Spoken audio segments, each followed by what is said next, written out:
Hello students, good morning. हम लोगों ने अभी अभी ट्रांसपिरेशन कंप्लीट किया था।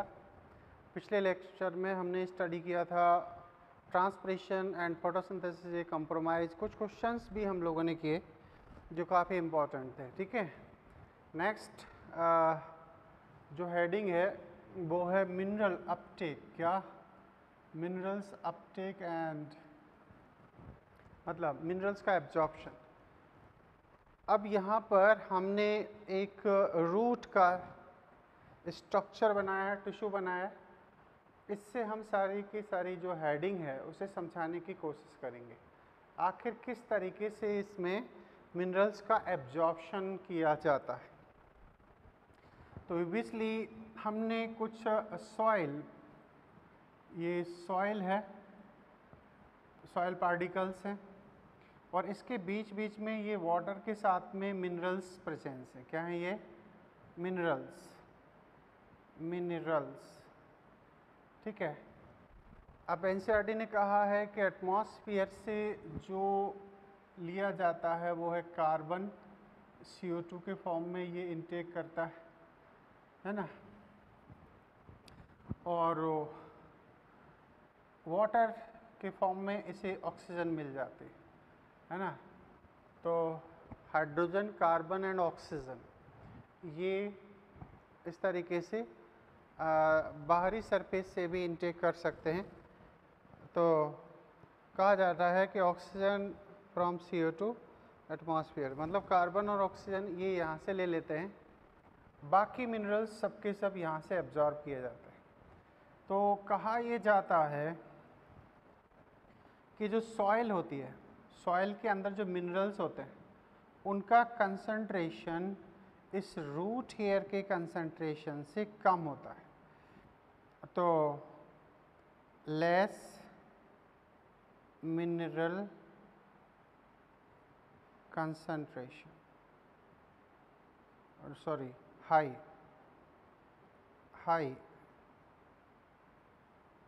Mineral concentration, high minerals concentration किसके रेस्पेक्ट में? Low minerals concentration in soil. Soil में मिनरल का कंसंट्रेशन कम होता है और ये जो मिनरल्स पाए जाते हैं वो चार्ज फॉर्म में होते हैं। Minerals in the form of ions, minerals in the form of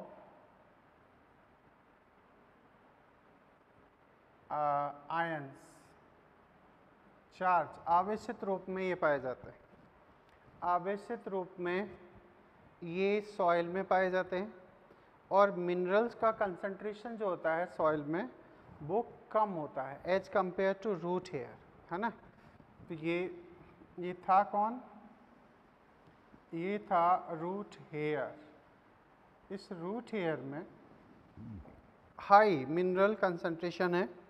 तो सबसे पहली बात तो ये हो गई कि मिट्टी से मिनरल्स को एक्टिव तरीके से एब्जॉर्ब करना है। एक्टिव तरीके से एब्जॉर्ब करने की मेन दो वजह बताई गई। नंबर 1, सॉइल के अंदर जो मिनरल का कंसंट्रेशन है, कार्बन ऑक्सीजन के अतिरिक्त जितने भी मिनरल्स हैं, जैसे आपका नाइट्रोजन है, फास्फोरस है, सल्फर है, पोटेशियम है, मैग्नीशियम है, मैग्नीज है, क्लोरीन है, बोरॉन है, ये सारे मिनरल्स सॉइल में प्रेजेंस हैं जो चार्ज फॉर्म में एब्जॉर्ब किए जाते हैं। तो आप सोचिए कि यहाँ पर मिनरल्स का जो अपटेक हो रहा है, इनटेकिंग हो रही है, वो ग्रहण जो किया जा रहा है सांद्रता प्रवणता के विपरीत किया जा रहा है। मतलब मिनरल्स कम सांद्रता से अधिक सांद्रता की ओर आ रहे हैं, क्योंकि यहाँ पर रूट हेयर में ये मिनरल्स का एब्जॉर्प्शन एक्टिव तरीके से किया जाता है और एक्टिव तरीके से यहाँ पर मिनरल का कंसंट्रेशन रूट हेयर में बढ़ जाता है। और यही तो वो वजह है कि सरल विसरण के द्वारा या सिंपल ऑस्मोसिस के द्वारा पानी मिट्टी से कहाँ चला आता है? रूट हेयर में। याद करो, सॉइल वाटर का जो ऑस्मोटिक प्रेशर अपन ने काउंट किया था सॉल्यूट कंसंट्रेशन के बेसिस पर, तो वो 1 atm था और रूट हेयर का कितना था? 2 से 3। तो जाहिर सी बात है कि कंसंट्रेशन यहाँ ज़्यादा है। तो यहाँ पर जो अपटेकिंग होती है वो एक्चुअली मिनरल्स की अपटेकिंग होती है यहाँ पर एक्टिव ट्रांसपोर्ट के जरिए। किसके जरिए? एक्टिव ट्रांसपोर्ट, एक्टिव ट्रांसपोर्ट या एक्टिव एब्जॉर्प्शन, एब्जॉर्प्शन बोलो ठीक है। एक्टिव एब्जॉर्प्शन के जरिए इसे यहाँ से इनटेक किया गया, ये सॉइल है, ठीक है। तो एक्टिव एब्जॉर्प्शन के जरिए इसमें मिनरल्स को अपटेक किया गया। उसकी मेन 2 वजह हैं। नंबर 1 कि कंसंट्रेशन सॉइल में कम है मिनरल्स का as respect to the root hair, और वहाँ पर वो चार्ज फॉर्म में है, तो सिंपल डिफ्यूजन वो कर नहीं सकते, उन्हें कैरियर प्रोटीन की रिक्वायरमेंट रहेगी, है ना। अब यहाँ से ये जो मिनरल्स हैं ये धीरे धीरे यहाँ अब ये दोनों तरीके से मूव कर सकते हैं। अब ये पानी के जरिए या तो एपोप्लास्ट तरीके से आएंगे या फिर ये मिनरल्स सिम्प्लास्ट के जरिए भी यहाँ पर पहुँच सकते हैं। लेकिन जैसे ही ये एंडोडर्मिस में आएंगे तो ये जो एंडोडर्मिस की मेम्ब्रेन है, ये मेम्ब्रेन ऑफ एंडोडर्मिस, ये बड़ी ख़ास बात है, एंडोडर्मिस। अब ये यहाँ पर करती है चेक पॉइंट की तरह वर्क करती है। किसकी तरह काम करती है? कंट्रोल पॉइंट कह दो या चेक पॉइंट कर दो। इसमें जो प्रोटीन है मेम्ब्रेन ऑफ एंडोडर्मिस है ना, तो इसकी जो प्रोटीन होती है, protein of membrane act as check point, check point, check point, ठीक है। यहाँ पर ये चेकिंग की जाएगी। किस बात की चेकिंग होगी? कि कौन सा मिनरल कितनी मात्रा में अपटेक किया जाएगा, क्योंकि हर प्लांट के मिनरल्स की जो रिक्वायरमेंट होती है वो अलग अलग होती है। तो कौन सा प्लांट किस मिनरल को कितनी मात्रा में अपटेक करेगा, इसे कंट्रोल किया जाएगा। एंडोडर्मिस की जो मेम्ब्रेन है वो, वहाँ पर एक खास प्रोटीन होती है, वो यहाँ पर चेक पॉइंट की तरह काम करती है और वो डिसाइड करती है कि कितनी मात्रा में कौन से मिनरल्स को हमें अंदर ग्रहण करना है। अब जब मिनरल्स, सबके सब जो मिनरल्स हैं वो यहाँ से गुजरते हुए यहाँ चले जाते हैं। अब ये मिनरल्स किसके जरिए जा रहे हैं? अपर साइड में ascent of sap, ascent of sap मतलब रसारोहण के रूप में। सेप का मतलब हुआ वाटर एंड मिनरल्स, ठीक है। अब इसके साथ मिनरल्स भी हैं ये। अब ये जा रहे हैं अपर डायरेक्शन में, ठीक है। अपर डायरेक्शन में जब मिनरल्स यहाँ पहुँचेंगे तो यहाँ कहा जाता है कि मिनरल्स अब डिफ्यूज़न के जरिए, किसके जरिए?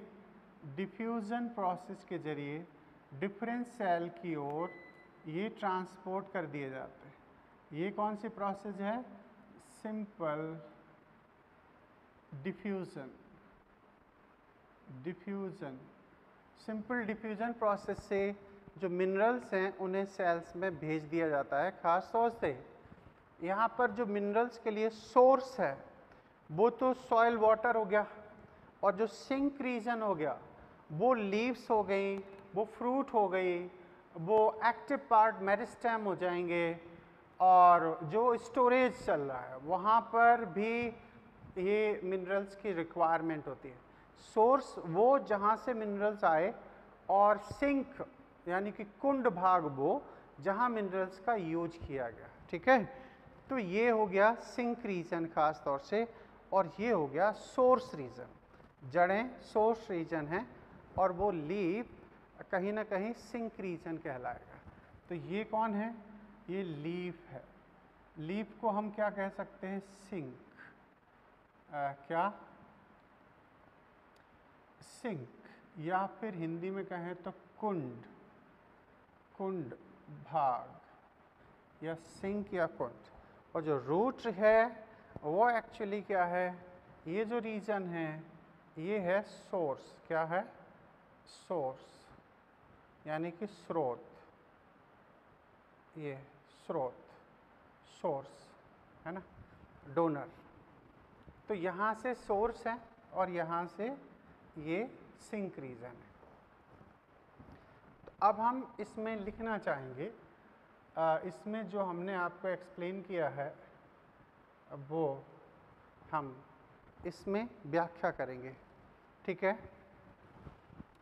तो मिनरल्स अपटेक क्या? पौधे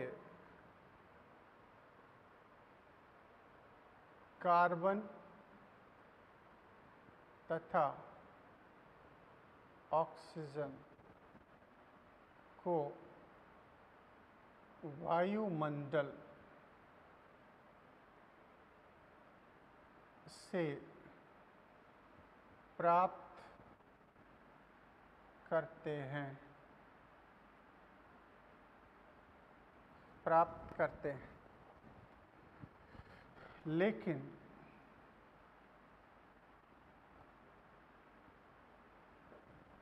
अन्य खनिज तत्व, अन्य खनिज तत्व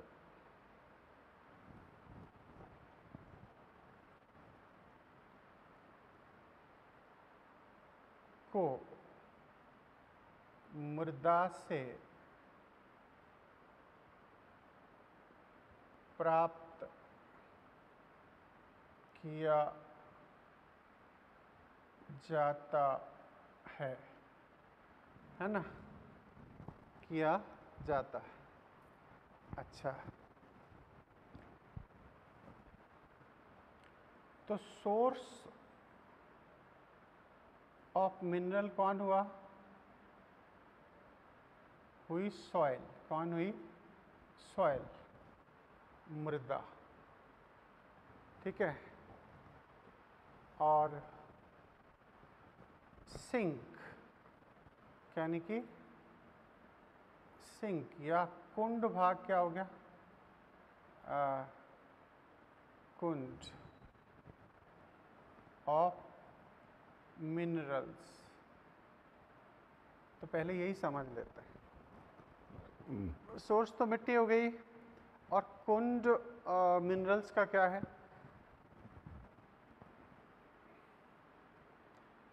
खनिज तत्वों के उपयोगी भाग, उपयोगी भाग। जहाँ पर खनिज तत्वों का उपयोग किया जा रहा है वो इसके लिए सिंक की तरह काम करेंगे। जैसे पत्तियाँ, पत्तियाँ इसके लिए क्या हो गई? एक कुंड यानी कि सिंक, वहाँ पर ये मिनरल्स पहुँचते हैं। अच्छा, पौधों के सक्रिय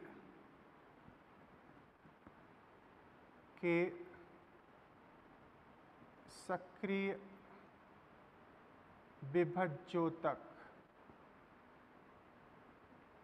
विभज्योतक वो जो जड़ व तने के अग्रस्त भाग पर होते हैं, जो हाईली एक्टिव होते हैं, वहाँ पर मिनरल्स की रिक्वायरमेंट हमेशा बनी रहती है।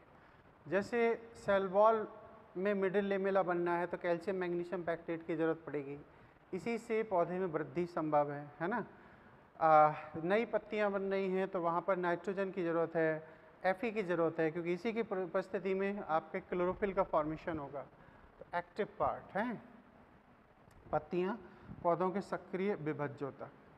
इसके बाद में फल, पुष्प, पौधों के संग्राहक भाग, पौधों के संग्राहक भाग, जहाँ पर मिनरल्स का स्टोरेज किया जाता है। ठीक है, ये तो बड़ी इम्पोर्टेंट बात होगी। अब बात आती है मृदा से खनिज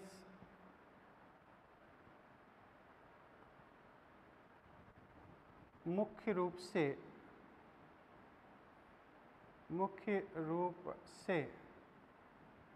एक्टिव एब्जॉर्प्शन, एक्टिव एब्जॉर्प्शन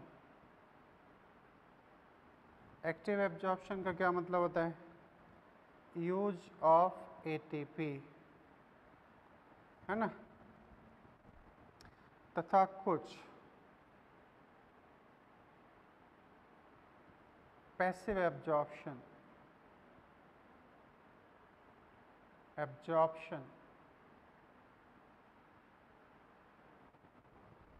द्वारा अवशोषित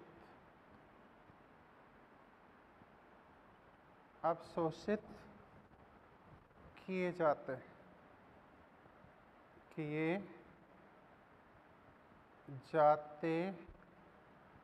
हैं। कुछ एक्टिव और कुछ, अधिकांशतः एक्टिव और लिटिल अमाउंट में पैसिव, क्योंकि एनसीईआरटी ये बात लिखती है। मेजॉरिटी में एक्टिव और लिटिल अमाउंट में पैसिव। एक्टिव क्यों एब्जॉर्ब होता है?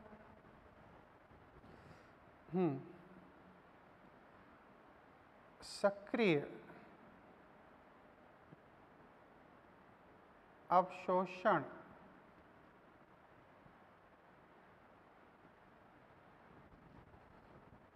दो कारणों से संपन्न होता है। वो कारण क्या है? नंबर 1, ठीक है, मूल रोम, रूट हेयर में खनिज की सांद्रता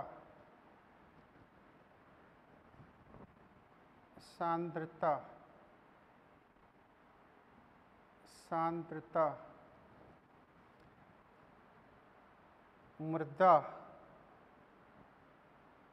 की अपेक्षा अधिक, ठीक है, मृदा की अपेक्षा क्या है वहाँ पर? अधिक है। दूसरा रीजन क्या है?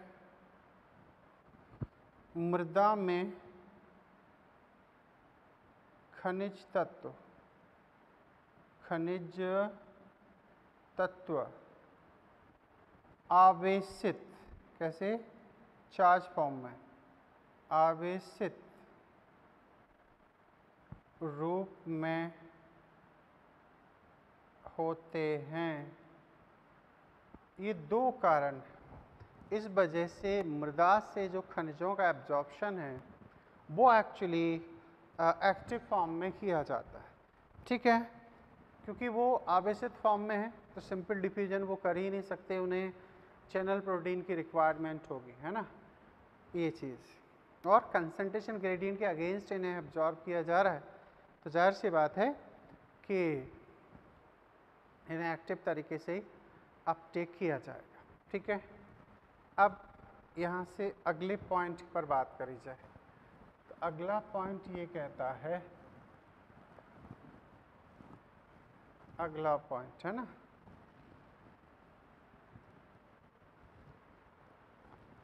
अगला पॉइंट ये है खनिज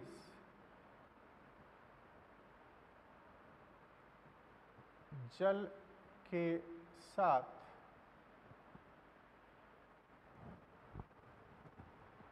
अवशोषित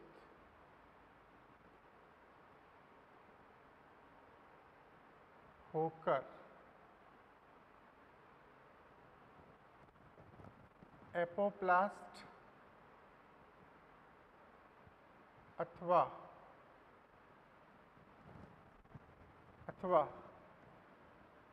सिम्प्लास्ट अभिगमन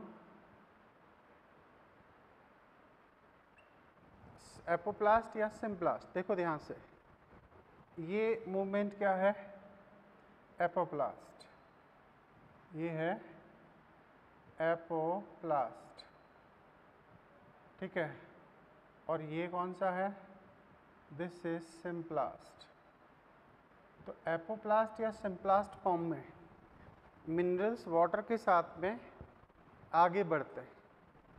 एपोप्लास्ट अथवा सिम्प्लास्ट अभिगमन करते हुए एंडोडर्मिस, कहाँ पहुँचेंगे अब, एंडोडर्मिस भाग में पहुँचते हैं,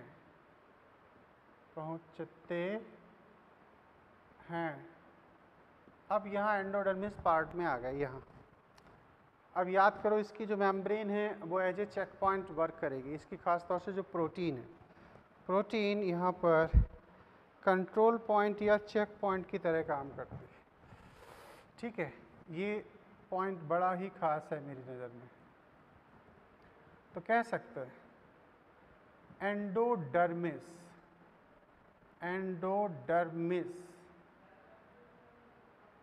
एंडोडर्मिस की झिल्ली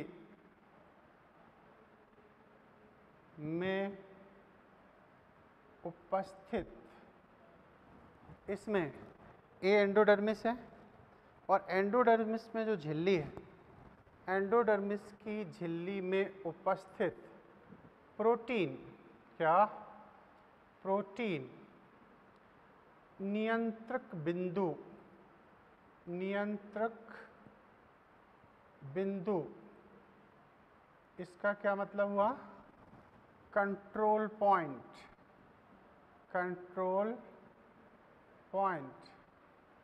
क्या, कंट्रोल पॉइंट की तरह काम करेगा, कंट्रोल पॉइंट की तरह कार्य करता है, कंट्रोल पॉइंट की तरह क्या करेगा, कार्य करेगा। जहां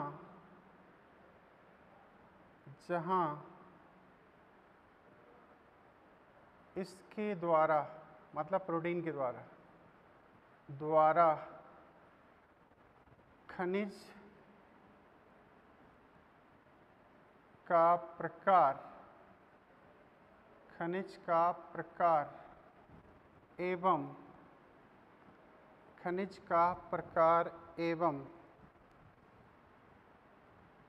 मात्रा को नियंत्रित किया जाता है, नियंत्रित किया जाता है। Is that clear? यहाँ कौन सा खनिज कितनी मात्रा में एब्जॉर्ब करना है और ये बात डिसाइड की जाएगी, क्योंकि हर प्लांट की जो मिनरल्स की रिक्वायरमेंट होती है वो अलग अलग होती है।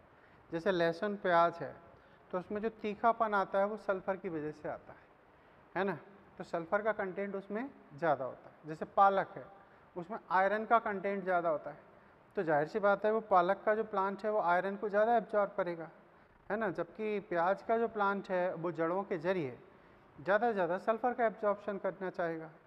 तो इसी तरीके से ये, अब आप एक बात और समझ लीजिए, यही वो वजह है कि एपोप्लास्ट भी एंडोडर्मिस भाग में आके सिम्प्लास्ट फॉर्म में कन्वर्ट हो जाता है, यानी कि इसे एक चेक पॉइंट से या कंट्रोल पॉइंट से गुजरना ही पड़ेगा, है ना। अगर एपोप्लास्ट फॉर्म में ये वाटर आता यहाँ से, मिनरल्स भी इसके साथ चले आते हैं। अगर इसकी कंट्रोलिंग नहीं होती तो प्लांट में वो हाई कंसंट्रेशन में एब्जॉर्ब हो सकता था। इसीलिए उसके एब्जॉर्प्शन को लिमिट करने के लिए, कंट्रोल करने के लिए जिसकी membrane as a controller point work करती है। ठीक है, यहाँ तक अब मिनरल्स खनिज आ चुके हैं। यहाँ से ये ऊपर कैसे जाते हैं वो समझना है। तो यहाँ से ये है खनिज,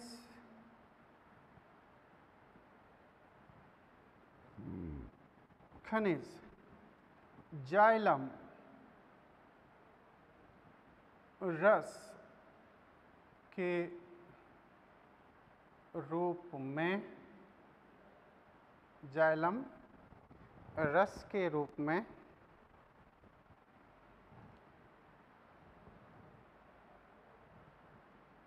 रसारोहण प्रक्रिया द्वारा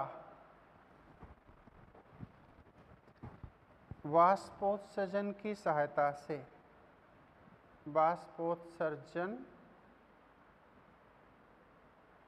की सहायता से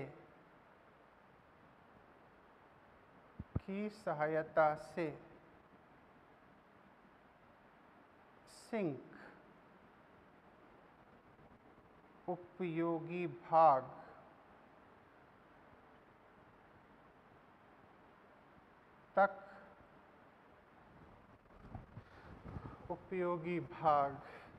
तक पहुँचते हैं। ठीक है, पहुँचते हैं, जहाँ से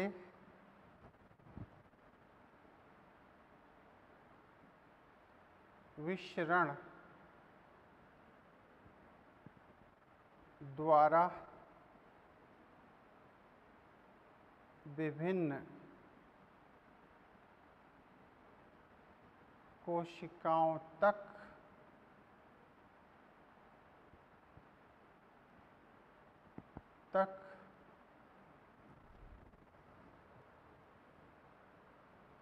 आवश्यकतानुसार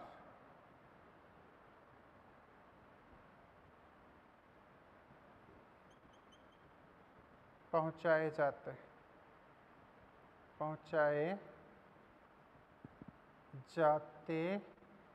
हैं। बात क्लियर? और आवश्यकता अनुसार उन पॉइंट तक पहुंचाए जाते हैं डिफ्यूजन की प्रोसेस से जहां इनकी मूवमेंट हो रही है। ये असेंट ऑफ शेप है, जाहिर सी बात है ट्रांसपिरेशन होगा यहाँ से, और ट्रांसपिरेशन होगा तो ये मिनरल्स खिंचे हुए चले जाएंगे। यहाँ ये ट्रांसपिरेशन प्रोसेस चल रही है, ट्रांसपिरेशन में याद रहे सिर्फ वाटर वेपर्स बाहर जाते हैं, इजेक्ट होते हैं, लेकिन यहाँ पर किसी भी प्रकार का मिनरल्स इजेक्ट नहीं होता है, मिनरल्स को नहीं भेजा जाता है। ठीक है, तो ये बात हो गई।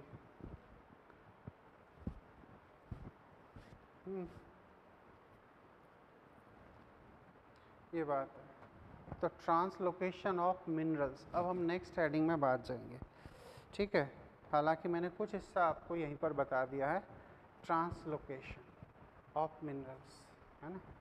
ऐसे इसी में हम डिस्कस कर लें तो भी कोई बुरा नहीं है कि किस तरीके से ट्रांसलोकेशन चल रहा है। तो ट्रांसलोकेशन वाला हिस्सा ये भी है, यहाँ सिंक एंड सोर्स की भी बात करी गई है। तो यहाँ पर एक हेडिंग चेंज कर देते हैं हम लोग, translocation of minerals, translocation of minerals. ठीक है, मिनरल्स, ट्रांसलोकेशन ऑफ मिनरल्स। तो यहाँ तक तो था अपटेक, और फिर ये जो हिस्सा है ये ट्रांसलोकेशन से रिलेटेड हो गया कि खनिज जाइलम रस से रसारोहण की प्रक्रिया द्वारा ऊपर की तरफ चले जाते हैं और फिर इस तरीके से सिंक में पहुंचते हैं, ज़रूरत के हिसाब से वहाँ पहुंचाया जाता है। तो ट्रांसलोकेशन ऑफ मिनरल्स में कह सकते हैं खनिजों का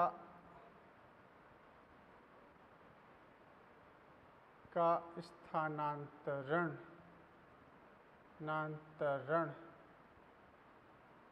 इम्पोर्टेंट हिस्सा है। स्थानांतरण जल के साथ संपन्न होता है।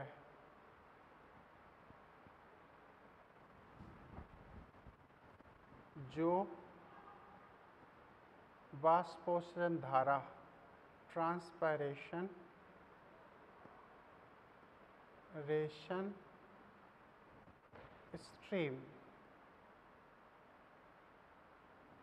स्ट्रीम द्वारा संपन्न होता है। ठीक है, ऐसे संपन्न होता है। अब यहाँ पर मोबिलाइज्ड एंड रीमोबिलाइज्ड का कंसेप्ट दिया गया है। अब मोबिलाइज्ड एंड रीमोबिलाइज्ड है ना, देखो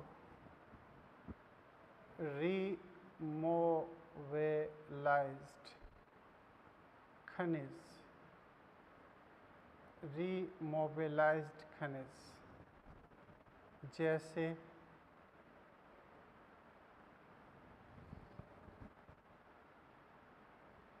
फास्फोरस, पोटेशियम,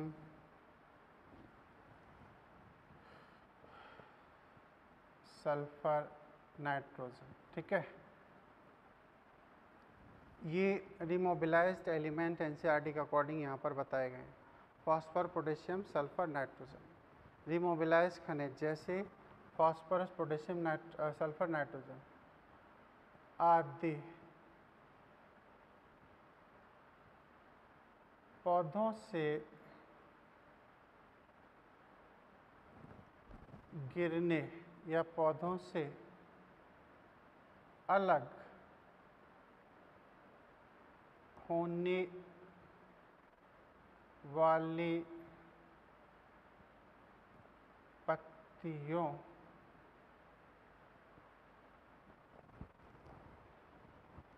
से नई पत्तियों अथवा पौधों के सक्रिय भाग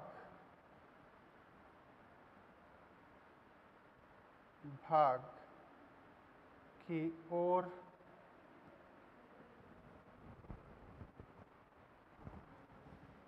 पतझड़ के समय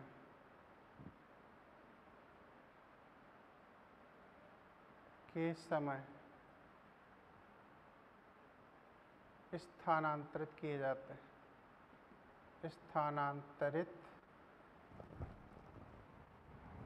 जाते हैं। बड़ी खास स्टडी है ये, किए जाते हैं। क्लियर?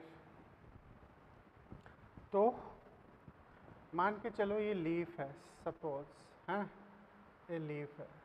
अब यहाँ पर ये गिरने वाली है, पतझड़ का मौसम आ गया। ठीक है, इसे हम सेनिसेंस कहते हैं। क्या?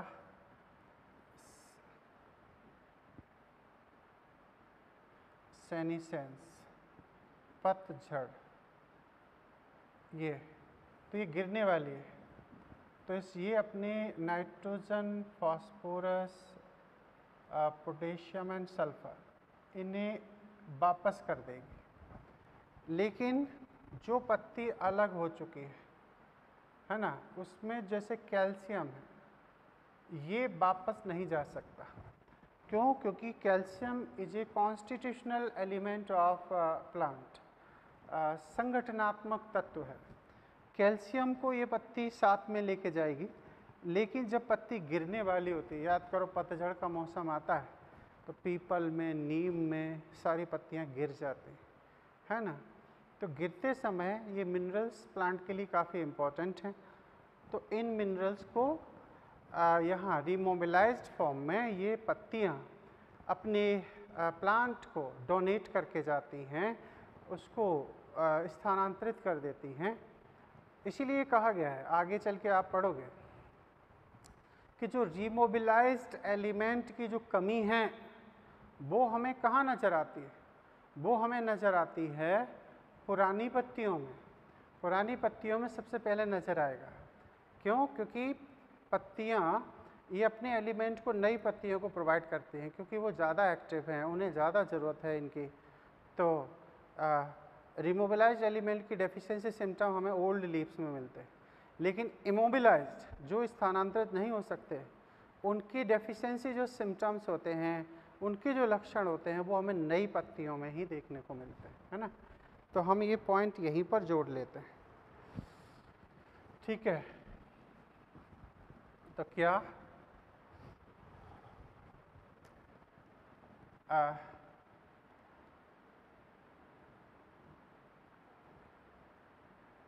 फॉस्फोरस, पोटेशियम, सल्फर, नाइट्रोजन तत्वों की कमी के लक्षण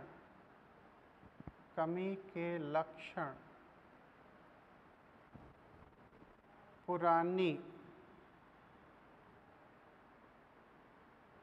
पत्तियों में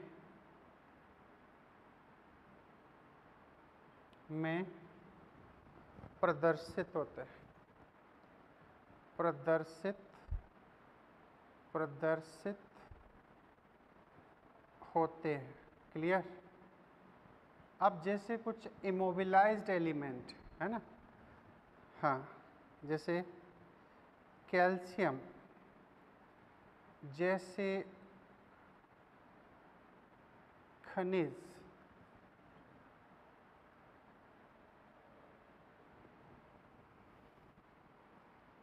संघटनात्मक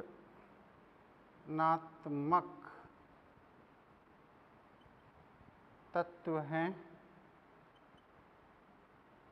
अतः यह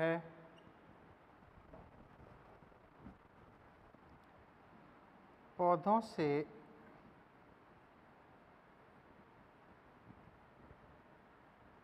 अलग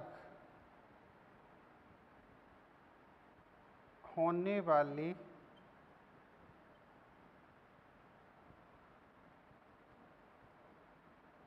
पत्ती के साथ ही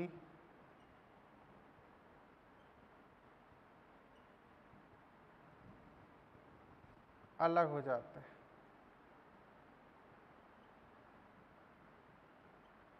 इन्हें हम कहते हैं इमोबिलाइज्ड एलिमेंट्स। इन्हें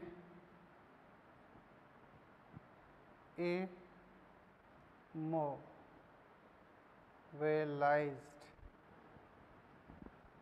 खनिज कहा जाता है, ठीक है, कहा जाता है। Is that clear? Immobilized element ऐसे तत्वों की जो डेफिशिएंसी सिम्टम है वो कहाँ नजर आएंगे? ये खनिज वाले हिस्से में लिखा है, लेकिन मैं चाहता हूँ कि इस पॉइंट को यहीं पर आप लोग समझें, ज़्यादा से समझ में आएगा। एक्चुअली अगर कैल्शियम की कमी हो जाती है तो कैल्शियम पुरानी पत्तियों से नई पत्तियों में आ नहीं सकता, और ऑलरेडी मिट्टी में इसकी कमी है, तो फिर नई पत्तियों में ही ये सिम्टम आपको नज़र आएंगे। तो इन तत्वों की कमी के लक्षण कहाँ नजर आएंगे? लक्षण पुरानी पत्तियों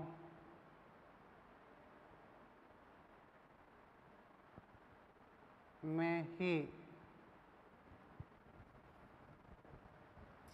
दिखाई देते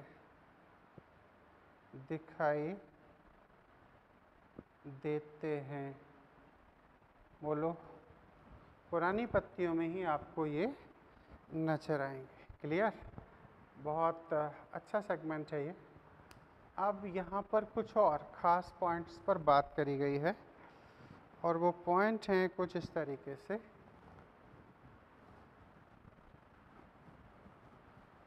क्या? वो ये कि नाइट्रोजन जो होता है ना, ज़्यादा अमाउंट में किस फॉर्म में ट्रांसलोकेट होता है? तो नाइट्रोजन ज़्यादा अमाउंट में ऑर्गेनिक फॉर्म में स्थानांतरित होता है और कम मात्रा में इनऑर्गेनिक फॉर्म में स्थानांतरित होता है ना? अच्छा, इसके साथ साथ में जो अन्य घटक हैं जैसे फास्फोरस और सल्फर है, ये इनऑर्गेनिक मात्रा में ज़्यादा स्थानांतरित होते हैं जाइलम के जरिए और ऑर्गेनिक मात्रा में कम मात्रा में स्थानांतरित होते हैं। इस पॉइंट को एज इट इज दिमाग में रखना है। तो कह सकते हैं नाइट्रोजन, ठीक है, नाइट्रोजन अधिक मात्रा में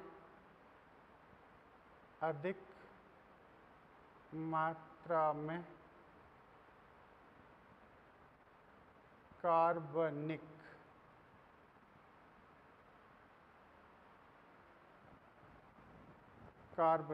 जैसे अमीनो एसिड, ठीक है, अदर नाइट्रोजन कंपाउंड, ठीक है, वो यूराइड्स आदि हो सकते हैं, अधिक मात्रा में कार्बनिक रूप में तथा कम मात्रा अकार्बनिक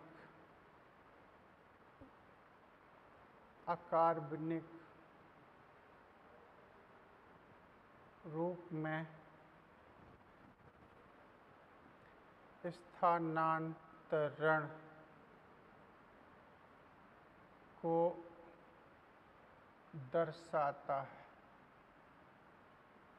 मैक्सिमम ऑर्गेनिक और कम इनऑर्गेनिक। अब इसी श्रेणी में सल्फर तथा फास्फोरस अधिक अकार्बनिक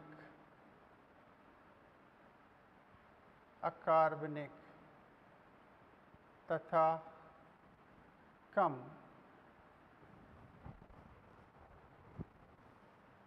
मात्रा में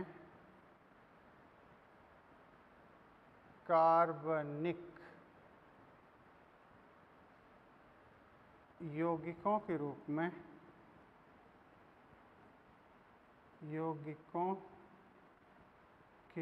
में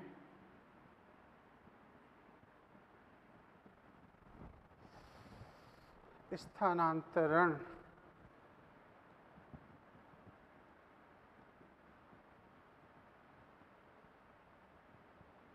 संपन्न करते हैं। ठीक, ये पॉइंट भी बड़े इम्पोर्टेंट ये है ना, ऐसे समझे। और इस बेसिस पर एनसीईआरटी ने कहा है कि जैसे जाइलम है यूनिडायरेक्शनल फ्लो कराता है मिनरल्स का और वो भी इनऑर्गेनिक फॉर्म में होते हैं, ठीक है, लेकिन यहाँ पर हम देख रहे हैं कि कुछ ऑर्गेनिक कंपाउंड भी, हार्मोन आदि भी इससे स्थानांतरित होते हैं। तो एक ट्रेडिशनल जो मत था उसके अकॉर्डिंग ये था कि जो ऑर्गेनिक कंपाउंड है मोस्टली वो फ्लोएम के जरिए ट्रांसलोकेट होते हैं, इनऑर्गेनिक कंपाउंड मोस्टली अमाउंट में वो जाइलम के जरिए ट्रांसलोकेट होते हैं। तो कहा जाए, एनसीईआरटी ने यहाँ कहा है कि ये एक जो परंपरागत मत था वो 100% सही नहीं है, क्योंकि हम जाइलम के जरिए भी देख रहे हैं कि ऑर्गेनिक कंपाउंड भी ट्रांसलोकेट होते हैं। ठीक है, तो ये एनसीईआरटी ने कहा। ये पूरा का पूरा एनसीईआरटी के लाइन टू लाइन शब्द, एक एक शब्द पर हमने डिस्कशन किया है। ओके, आप लोग इसको रीड करें, हैं, पहले एक बार समझ लें, फिर एनसीईआरटी को एक बार रीड करें, फिर आपको 100% बात समझ में आ जाएगी कि आखिर हम लोग इसमें लेक्चर में क्या एक्सप्लेन कर रहे हैं। हम मेन जो आपका रिक्वायर्ड स्टडी है उस पर बात करते हैं, और इसलिए ये बातें आपको समझ में आ जाती है। ठीक है, ये अब हमारी जो नेक्स्ट स्टडी फ्लोएम ट्रांसपोर्ट की ओर होगी। तो फ्लोएम ट्रांसपोर्ट हम लोग पढ़ेंगे अगले सेगमेंट में। फ्लोएम ट्रांसपोर्ट ऐसे।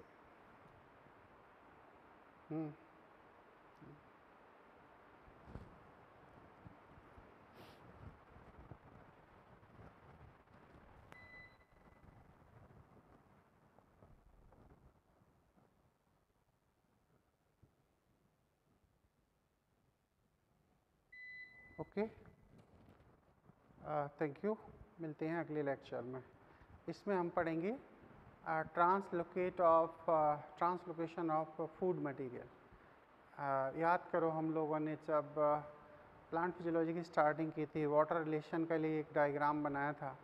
उसमें हमने आपसे कहा था कि प्लांट वाटर रिलेशन पहला टॉपिक, दूसरा है वाटर एब्जॉर्प्शन, तीसरा है असेंट ऑफ सेप, है ना, मतलब फिर से water absorption, ascent of sap, transpiration, ये हमने तीनों पढ़ लिए। अब एक टॉपिक बचता है, वो है ट्रांसलोकेशन ऑफ फूड मटेरियल, भोजन का स्थानांतरण। तो फ्लोएम के जरिए किस तरीके से भोजन का स्थानांतरण होता है, भोजन के लिए कौन सा सिंक और कौन सा सोर्स की तरह वर्क करता है, तो हम इन चीज़ों पर अगले लेक्चर में डिस्कस करेंगे। क्लियर? Okay, thank you.